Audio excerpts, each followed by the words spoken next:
Hello hi welcome back to Mymuzzspace. എല്ലാവർക്കും സുഖമാണെന്ന് വിശ്വസിക്കുന്നു. അപ്പോൾ നമ്മൾ ഇന്ന് റെഡിയാക്കാൻ പോകുന്നത് നല്ല ടേസ്റ്റി ആയിട്ടുള്ള മുട്ട റോസ്റ്റാണ്. അപ്പോൾ നമ്മൾ 2 മുട്ട വെച്ചിട്ട് 2 പേർക്ക് കഴിക്കാൻ പറ്റുന്ന രീതിയിൽ ഉണ്ടാക്കുന്ന മുട്ട റോസ്റ്റാണ്.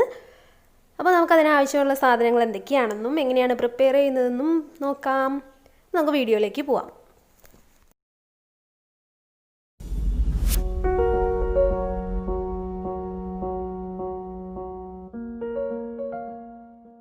നമുക്ക് 2 സവാള വലുതായിട്ട് അരിഞ്ഞു വെച്ചിട്ടുണ്ട്.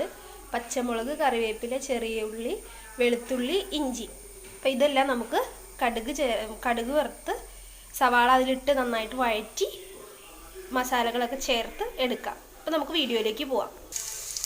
അപ്പോൾ ഞാൻ ചെറിയ ഉള്ളിയും വെളുത്തുള്ളിയും ഇഞ്ചിയും ചേർത്ത് കൊടുത്തിട്ടുണ്ട്, കടുകും ചേർത്തിട്ടുണ്ട്. ഇനി നമുക്കിത് മൂത്ത് വരുമ്പോൾ സവാള ചേർത്ത് കൊടുക്കാം. അതിന് ശേഷം പച്ചമുളകും കറിവേപ്പിലയും ചേർത്ത് കൊടുക്കാം. അപ്പോൾ ഞാൻ എല്ലാം ചേർത്ത് മിക്സ് ചെയ്ത് വേവാനായിട്ട് വെച്ചേക്കുവാണ്. സവാള നന്നായിട്ട് വഴഞ്ഞ് വന്നിട്ടുണ്ട്. ഇതിലേക്ക് നമുക്ക് തക്കാളി ചേർത്ത് കൊടുക്കാം. ഇനി തക്കാളി ഇല്ലാന്നുണ്ടെങ്കിൽ ടൊമാറ്റോ സോസ് ചേർത്താലും മതി. എന്നിട്ട് നന്നായിട്ട് ഇതൊന്ന് വഴറ്റിയെടുക്കാം.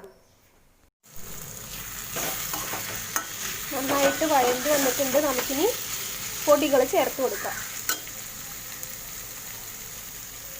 കുറച്ച് മഞ്ഞൾപ്പൊടി, 1 സ്പൂൺ കാശ്മീരി ചില്ലി,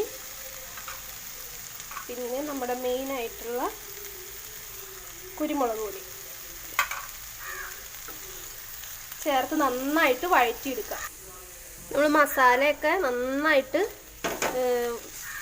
ചൂടായി അതിൻ്റെ പച്ചമണമൊക്കെ പോകുന്ന വരെ ഒന്ന് വഴറ്റിയെടുക്കണം. അതിന് ശേഷം നമുക്ക് കുറച്ച് ചൂടുവെള്ളം ഒഴിച്ചു കൊടുക്കണം. ഇതെല്ലാം കൂടി ഒന്ന് മിക്സായി ആ ഒരു ടേസ്റ്റ് കിട്ടാൻ പാകത്തിന് നന്നായിട്ട് തിളച്ച കുറച്ച് വെള്ളം ചേർത്ത് കൊടുക്കണം. ഇപ്പം നന്നായിട്ട് ചൂടായിട്ടുണ്ട്. നമുക്ക് ഇച്ചിരി ചൂടുവെള്ളം ഇതൊന്ന് മിക്സ് ആവാനായിട്ട് ഉള്ള വെള്ളം ചേർത്ത് കൊടുക്കാം.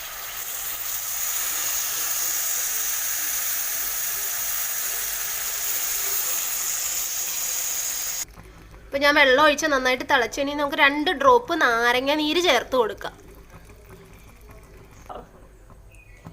അപ്പോൾ നമ്മൾ കുറച്ച് വെള്ളം ചേർത്ത് കൊടുത്തപ്പോൾ മസാലയൊക്കെ എല്ലാ ഭാഗത്തേക്കും പിടിച്ചിട്ടുണ്ട്. നമ്മൾ നാരങ്ങ നീര് ചേർത്ത് കൊടുത്തു, തക്കാളിയും ചേർത്തിട്ടുണ്ട്. അപ്പോൾ ഒരു ചെറിയ പുളിയും എല്ലാം ഉണ്ടാവും. നല്ല കളർ, കാശ്മീരി ചില്ലിയുടെ നല്ല കളറൊക്കെ നമുക്ക് കിട്ടിയിട്ടുണ്ട്. അപ്പോൾ ഇനി ഇതൊന്ന് തിളച്ച് വരുമ്പോഴത്തേക്കും നമുക്ക് മുട്ട ചേർത്ത് കൊടുക്കാം. അപ്പോൾ നമുക്കിനി മുട്ട ചേർത്ത് കൊടുക്കാം.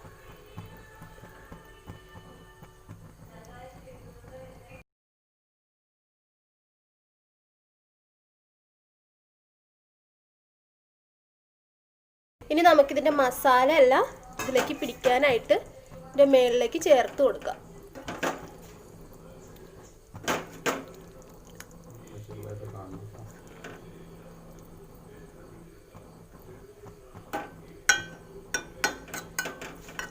അപ്പോൾ ഒരു 2 മിനിറ്റ് ഇരുന്ന് കഴിയുമ്പോൾ നമുക്കിത് ഓഫ് ചെയ്യാം.